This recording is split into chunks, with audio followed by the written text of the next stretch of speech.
Dene. You're Chief Campbell, but here. Hello, today is February 6, 2025. I'm interviewing my grandpa, Elmer Campbell. Thank you for agreeing to participate. Dene. My first question. Wait.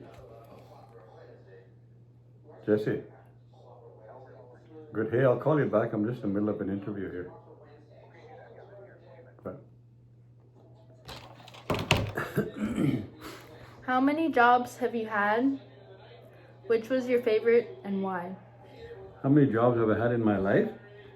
Let's see, my first job would have been nailing fish boxes at the fish plant. Then I worked at a Hudson Bay company for 4 years. I worked in the Tough Lake mine. I worked for SAS Power as a lineman. I worked for Hunseth Construction as a lineman. I worked at Cigar Lake Underground Mining. I worked for the Hudson Bay here for a while. I worked for the band as a chief, counselor. I was a program coordinator here at DDF. Then I worked for Buffalo Narrows. And then back to chief. There are 12 jobs. My favorite probably would be power lineman with SAS Power. I wish if I was kind of good with the maths, I probably would have been a retired lineman right now. Retired? Retired, yeah. Would have been.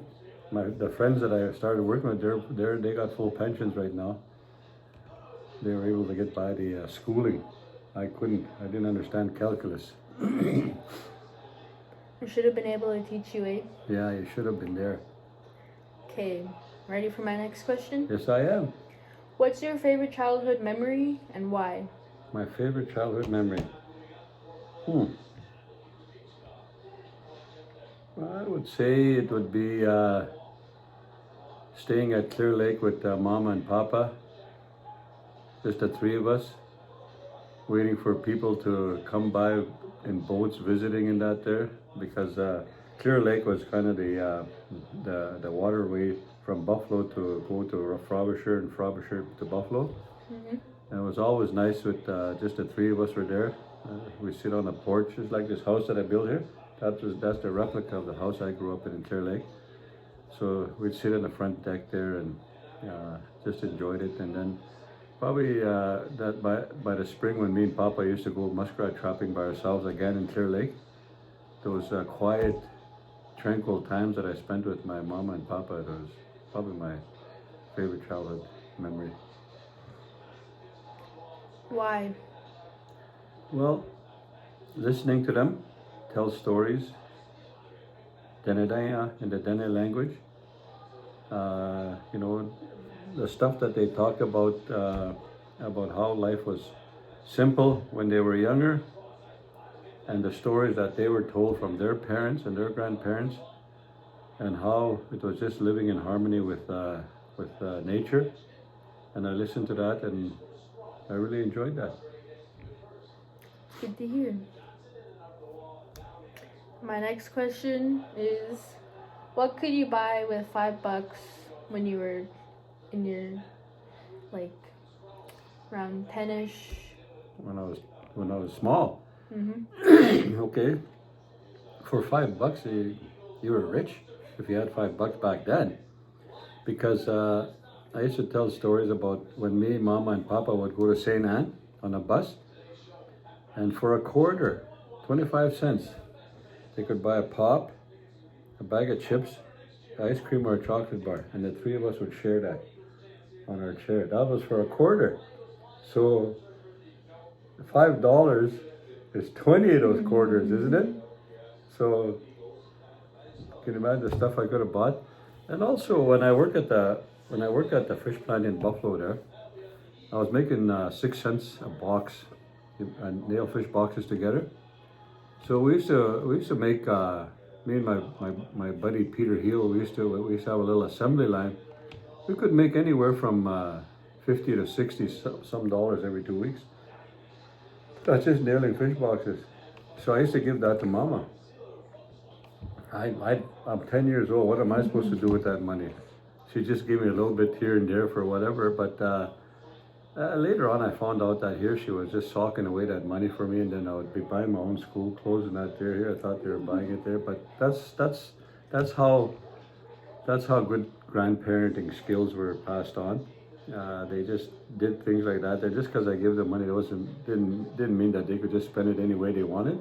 Everything was always budgeted, and she must have thought at any bit somehow that's now his money. He earned it. We'll put it away for him.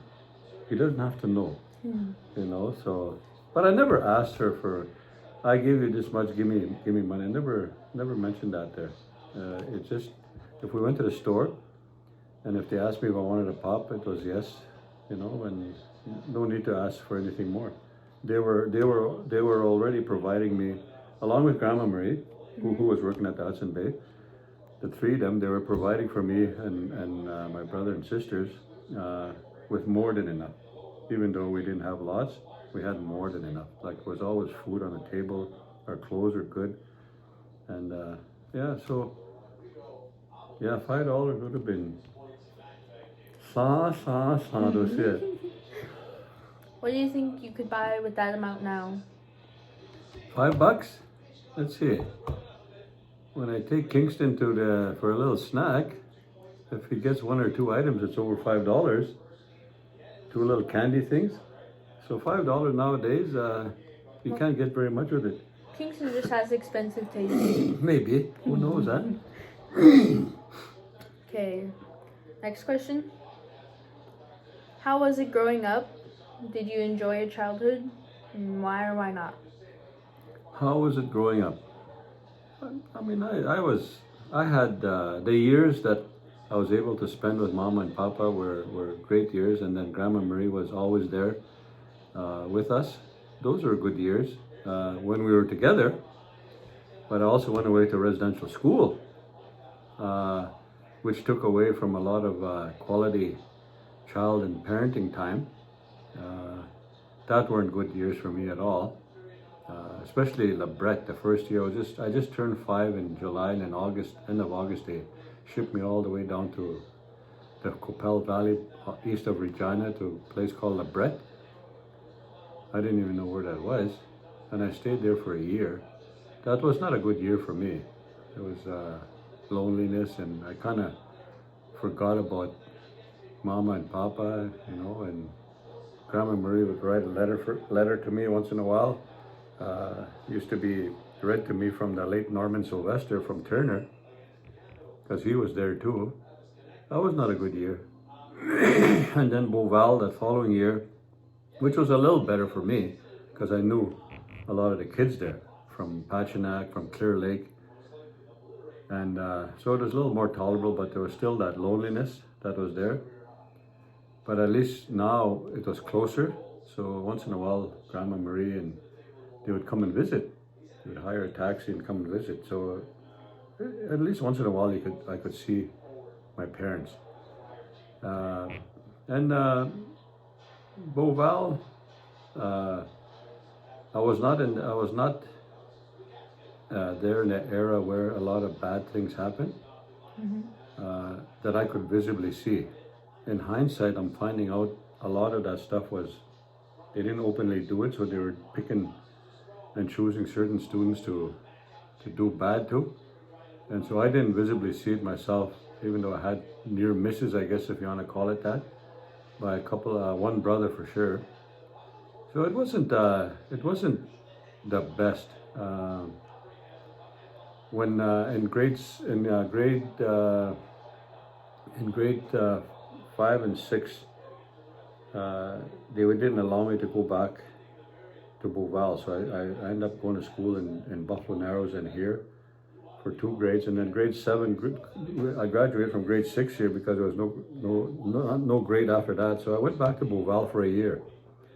But we were still living in Buffalo Narrows for work. Mama worked at the fish plant, Papa worked at the mink ranch, and Grandma Marie worked at the Hudson Bay Company.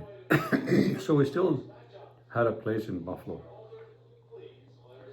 So that when I was going to get on a bus to go back to Beauval for grade 8 there, I was told that because we weren't residing on a reserve, that I couldn't go back to Beauval. At that time, I was mad. I was disappointed, as I wanted to go back to school in Beauval.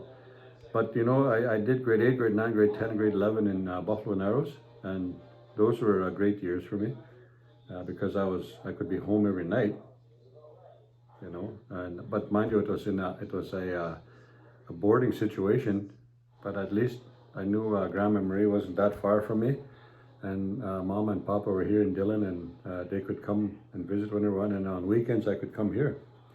Um, the late Jules Sylvester, they lived in Buffalo at the time, eh? And they used to come here, and he had a truck. I used to catch a ride with him all the time. That's why I ended up being friends with him, even though we're quite an age difference there. It was just me thanking him because he used to give me rides here and then back on Sundays. You know, so that was my years in going to school there. And then my last year for grade 12 was back in Beauval at the residential school. I didn't want to go there for grade 12 because I was playing competitive volleyball at that time, and I wanted to go to school in Prince Albert, at Prince Albert Carleton. Me and my buddy Raymond of Liberty had we were picked for Team Saskatchewan at the time, and we thought, being the coach was from close to Prince Albert there, and we thought that would be a good fit for us because Buffalo didn't want to put in grade 12.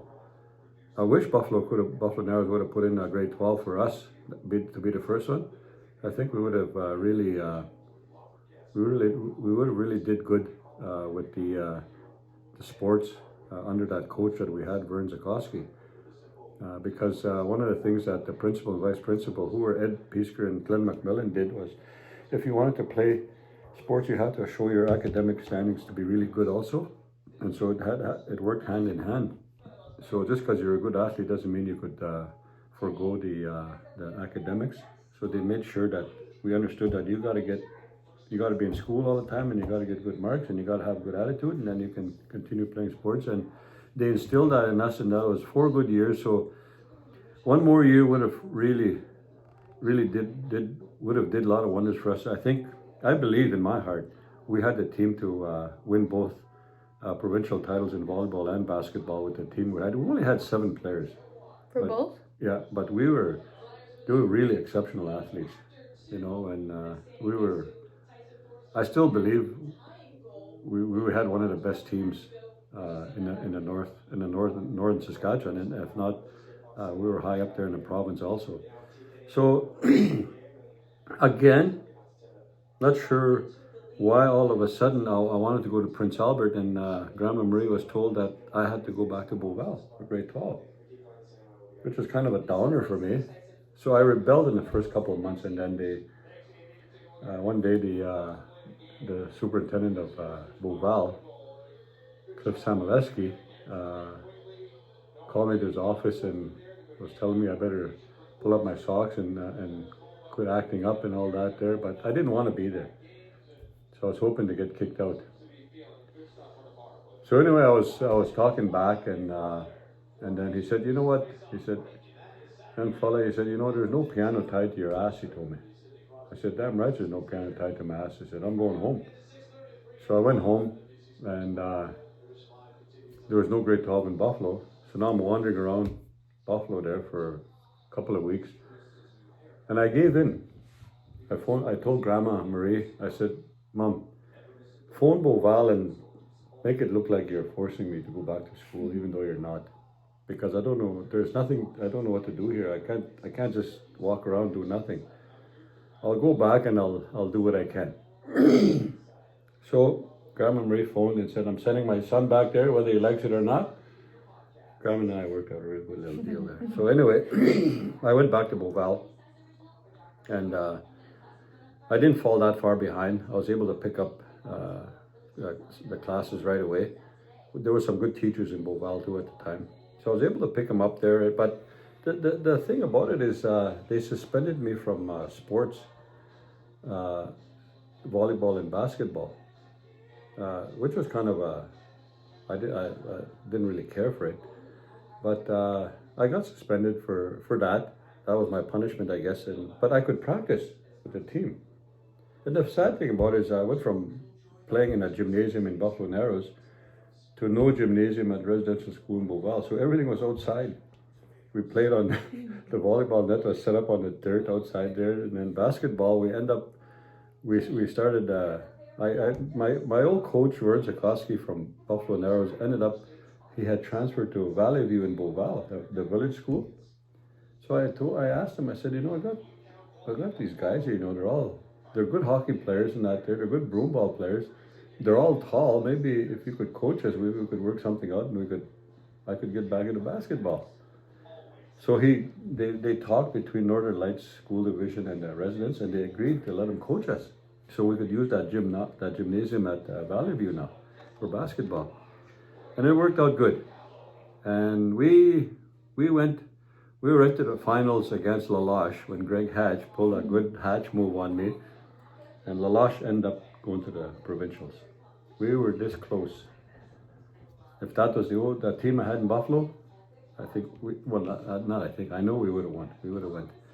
But anyway, it was a good learning experience there. And Zakowski, my coach there, I invited him, Ed Piesker, and Glenn McMillan to my grade 12 grad, because they had a big influence on me. Mm-hmm. And I guess I was the only student that actually invited teachers, but they meant a lot to me.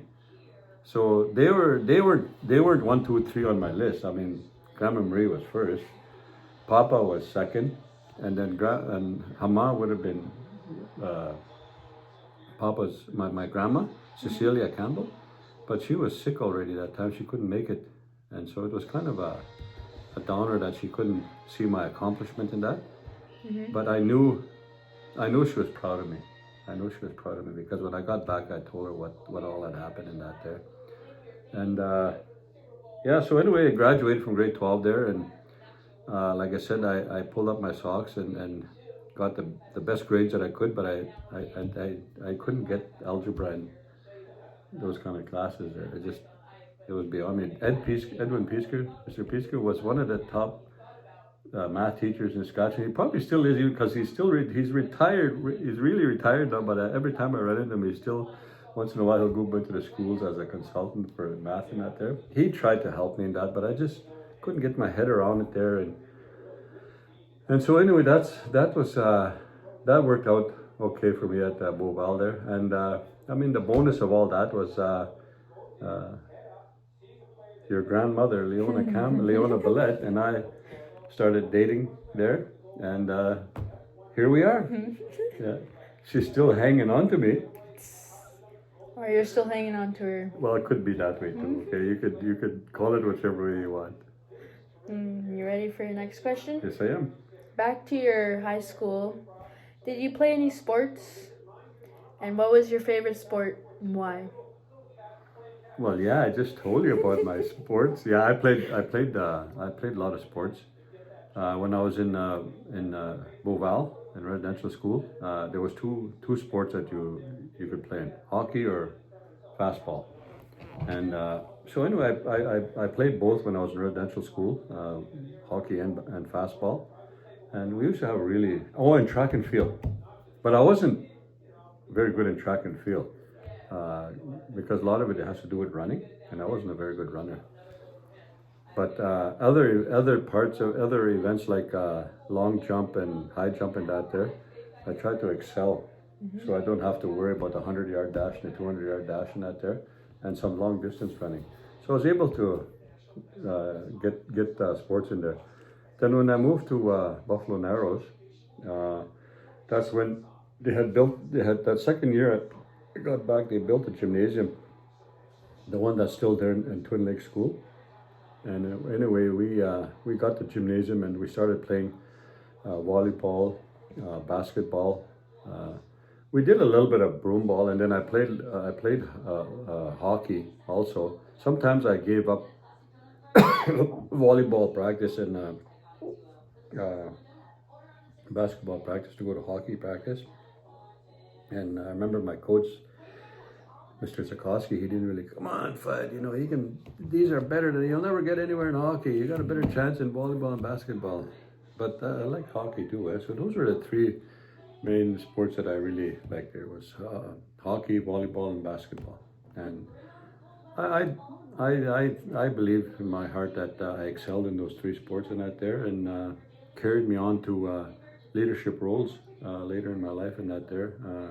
I was told at a young age, and Zakowski was one of the first ones that told me that. He said, if you can manage to analyze and think through a game in that there, that's going to carry on in life in leadership. Because I was captain of most of the teams that I played in the residential school and Buffalo. Mm-hmm.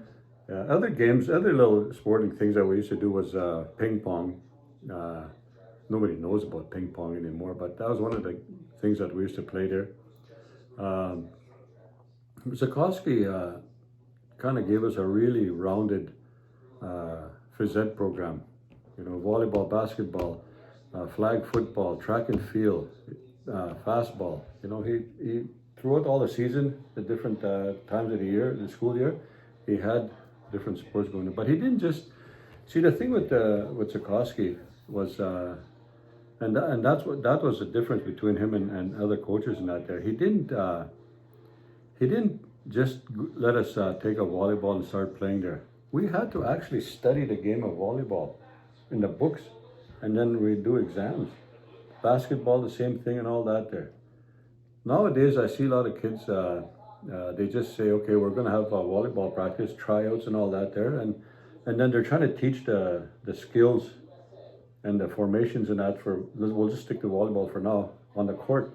Zakowski actually taught us in the classroom before we got to the court, yeah.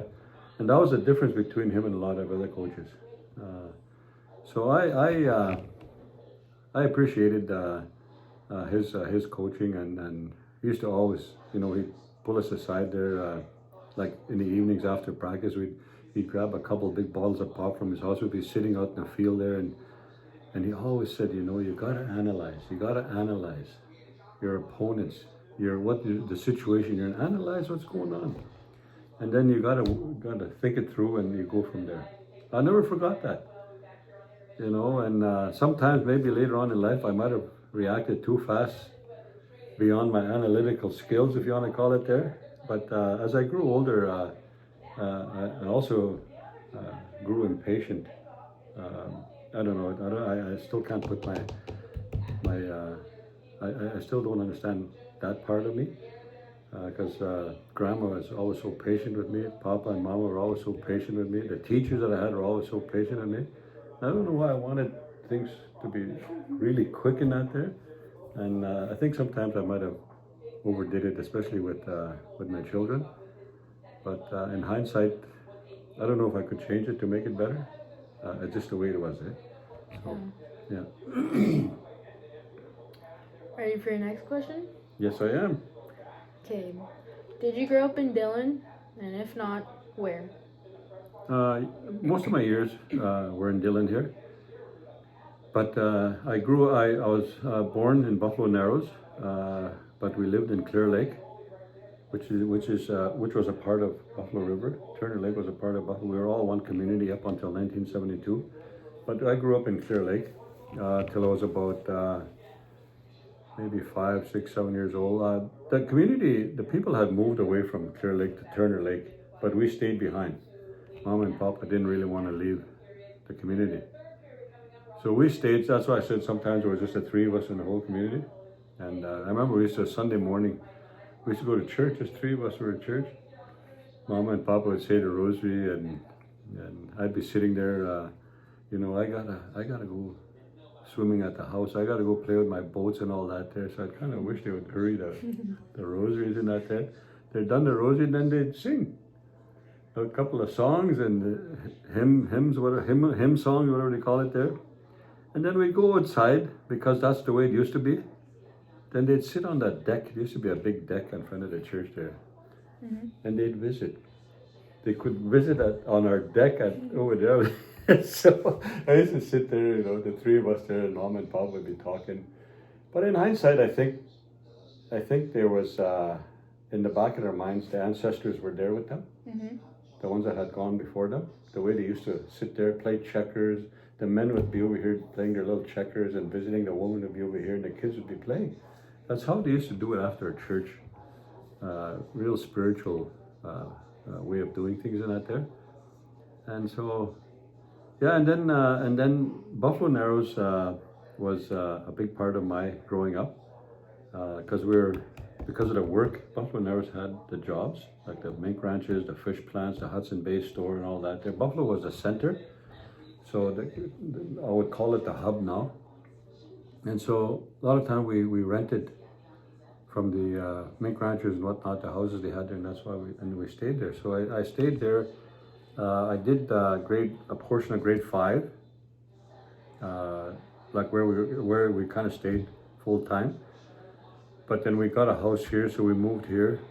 Grade 7 went to Beauval, and then 8, 9, 10, 11 in Buffalo for me, and then to back to residential school for my grade 12 year, and then came home here and been here ever since.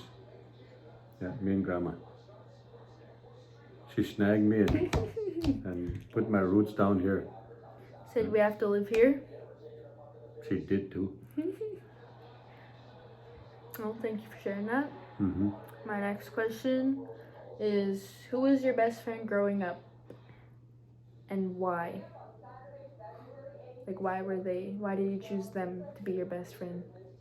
Well, I see some people out there that, they say this is my best friend and all that there, and they say the reasons why and all that there, and I can't say I had a good friend my age, but I had a good friend in Papa. Mm-hmm. He was the only friend that I could count on that for anything.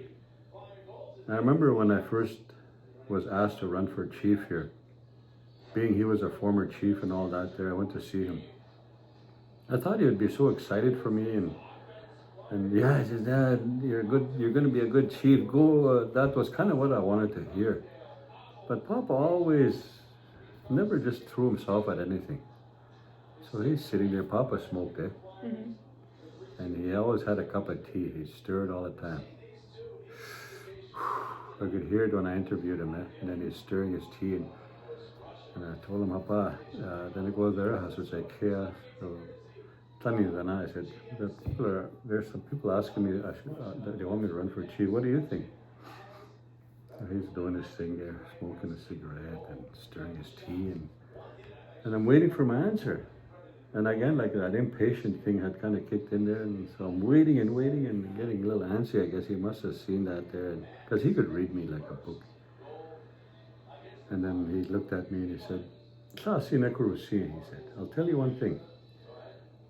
Then I go there and he told me. He said, if you become chief, you're never going to be your own boss. You'll be working at the will of other people.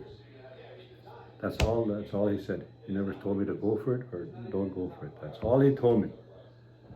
And I remember that every day in politics, when everybody was telling me what to do. Can you get me a house? Can you get me this? Can you do that for me? He was right. And the other thing too, the reason that he was my best friend in that there was because when I was in politics, there was a lot of days that I was just stressful. And I would go there. Papa and Grandma Marie were living in that house by the water treatment plant.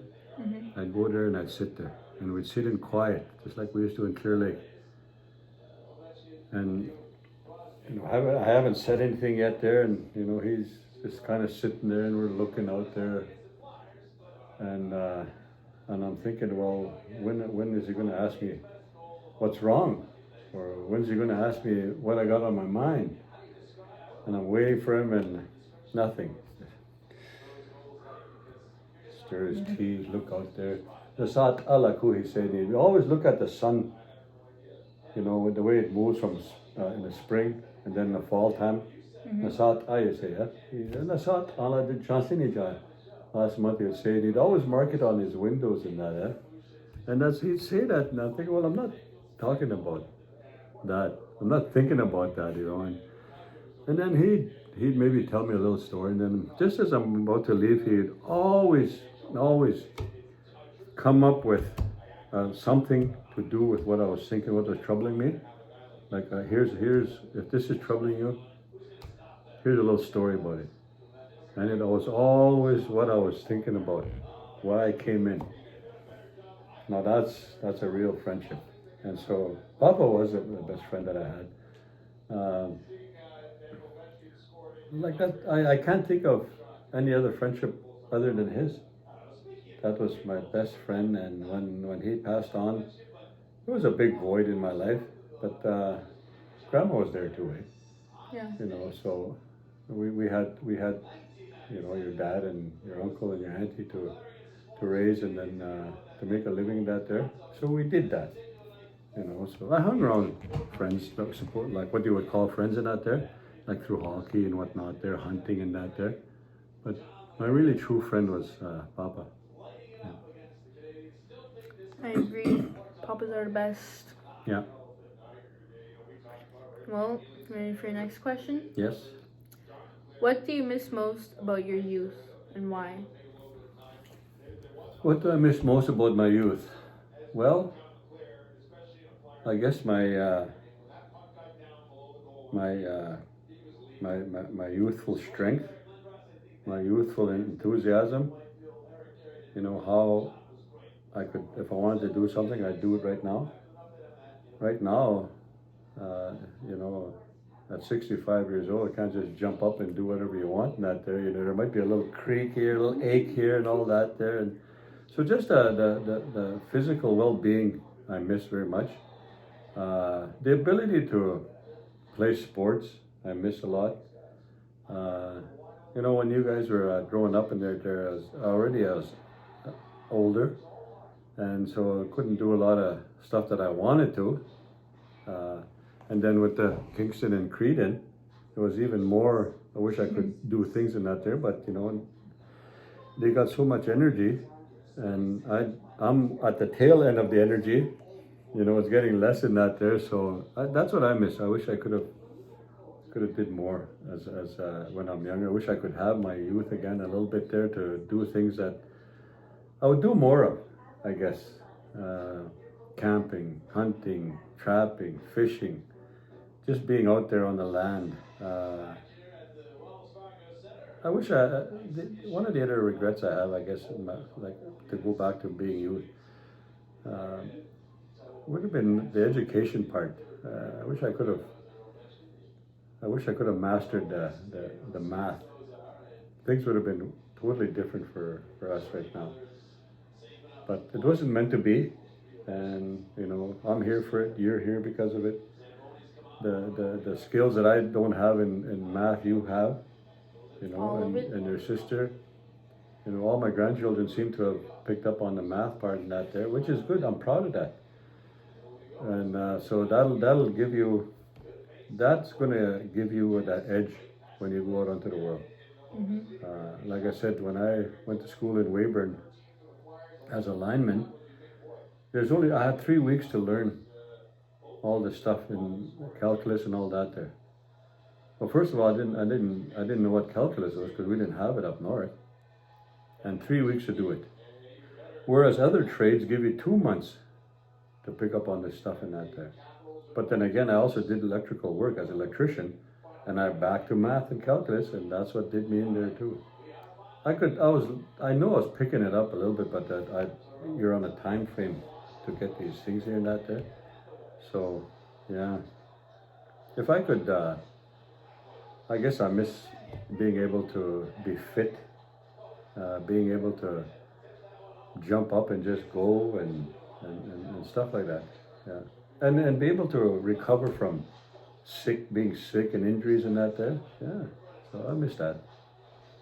Just being young and turned. What's that? You miss being young and hip? Yeah, I don't know about the hip part. I was young once. Thank you for sharing. Yeah. My next question is, what advice would you give me based on your experiences? I think I just gave you a little bit of advice there about the education. Mm-hmm. Education is one thing. Uh, how you use it is the other is a big factor. If you can master all the things that they throw at you in school and that there and into university, you know, if you can master all those things there, which is the Western way of doing things, but you also when you do all that also, you also have to keep in the back of your mind that not all your so-called friends in that are friends in that there, and sometimes you really have to, if you want to do right by the way you're going to school and university and whatnot there, it has to be you and only you going at it. If someone can help you along the way, like a professor or teacher, like the three teachers that I mentioned, I could have mentioned more teachers, but these three that I mentioned are the ones that influenced me a lot. So, you know, if you have good instructors, good bosses as you go on later in life, uh, always take advantage of your teachings. The schooling is one thing, but also the way you're brought up. You know, you have to also look at your grandparents, your parents, and those struggles weren't meant for you to struggle.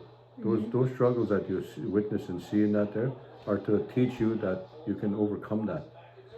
And Grandma and I will always be there to help you over, but not to do it for you. You know what I mean? Yeah. So you always got to keep an open mind, and like Sarkowski always said, analyze. Look at the situation. You know, take always use your what God gave you, your senses. You know, Mm-hmm. and be proud of who you are. You know, a Dene girl from Buffalo River. You know, and be proud of who your grandparents are, your mom and dad, your siblings, your family around you. Mm-hmm. You know, and the community that you're from. You know, if you go on to succeed in life, there's no room for you to brag about it. It's not for that.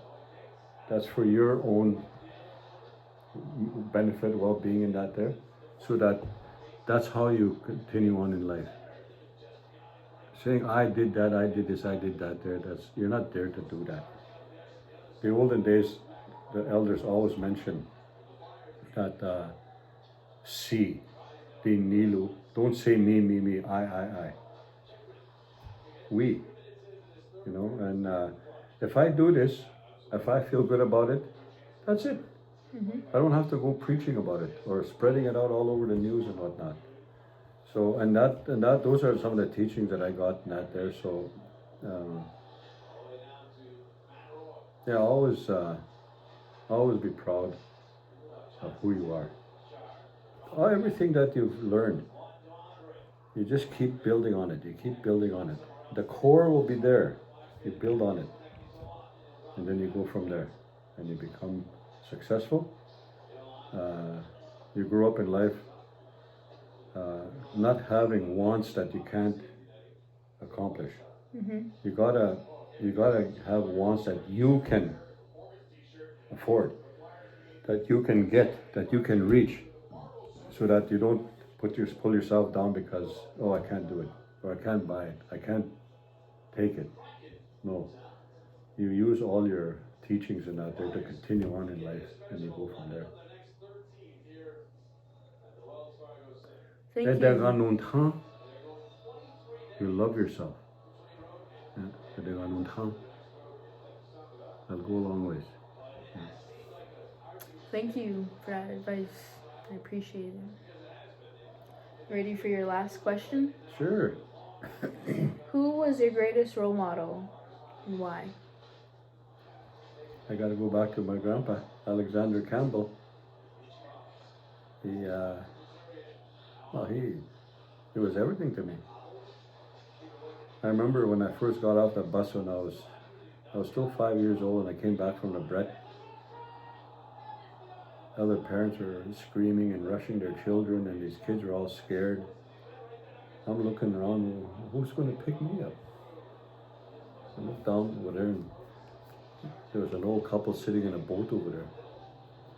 I kind of sensed who they were, but not 100%. And all of a sudden, Papa gets up. But Papa was a tall man, tall and skinny. He was just always in shape. Got up there and came walking up. My little suitcase was here. He picked it up. He hadn't said nothing to me yet. But I knew I had a phone because he took my suitcase, and I had a sense that I know this guy. So I followed him to the boat there, and Mama's sitting there, and she's doing her thing, looking at like the seagulls or whatnot there. But they never said anything to me yet.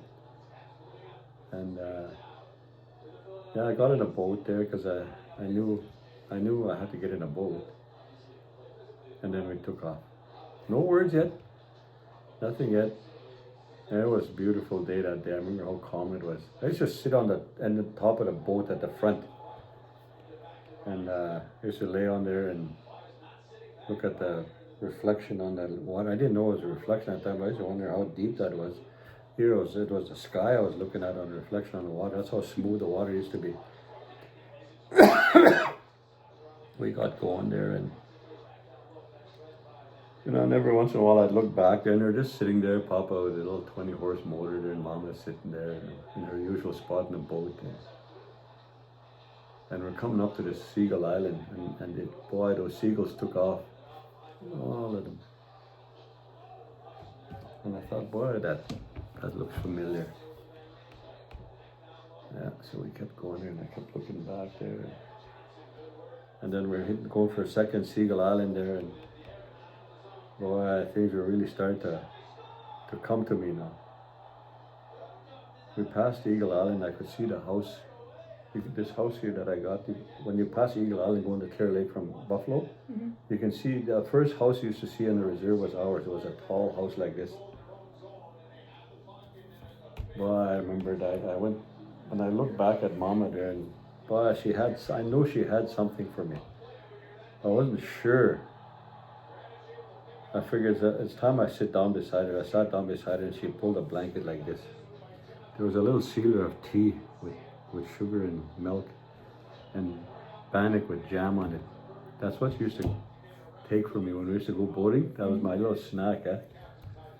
Boy, that brought back a lot of memories for me. I was drinking my tea, and all of a sudden Papa reached out from behind me. When an elder touches a child's head, that's pure love right there. That's the safest touch you can ever have. Papa didn't say, this is why I'm doing it. I learned that later on in life, but that was how safe he made me feel. And then Mama gave me the motherly hug. Boy, I know I was coming home. I knew I was coming home. We got close to Clear Lake. I seen Grandma, the house. She hadn't seen me for a long time, I guess, and she wasn't sure how to handle it because we hadn't been, a mother doesn't just have their kid taken away and forget him. Her heart must have been aching, but I remember we hit that shoreline there, and as a kid I was really, Uncle Jean, they used to call me, a little inspector they used to call me. I had to check everything. So I hit that, I got out of the boat and straight up to the house there, and I had to check everything in the house, up the stairs and upstairs there, and like here, and then a kitchen. I had to go to the garage there, the shed there, and the smokehouse, and I don't know why I didn't check the old outhouse, but I didn't go there. And always say they took the residents, the experience in La Brette out of me by doing what they did, by quietly bringing me home. And I always believed that's how I was able to deal with a lot of that stuff from residential school, because they slowly, they didn't bring me this screaming because they obviously they missed me, and I missed them, but we had kind of lost contact, or whatever you want to call it there. Like I wasn't 100% sure who they were. It took me a while in that boat to realize it was Mama and Papa. So yeah, so they're the biggest influence on me, and whatever has brought me to this stage in my life, there was instilled in me by them. They set the core for me, and then everything I built up on it, like I was telling you, and to be who I am. So call me little Alec or whatever you want, but Papa was my biggest influence. My papa too. Thank you, Marcy Cho. Yeah. Well, that's all the questions. Thank you for sharing. I appreciate it. It's good interviewing you. Well, always good to talk to my granddaughters, all my grandchildren, and like I said, continue that work. Build your core, and love yourself. Okay? Thank you, my girl. Thank you. Like Papa would do. Yeah.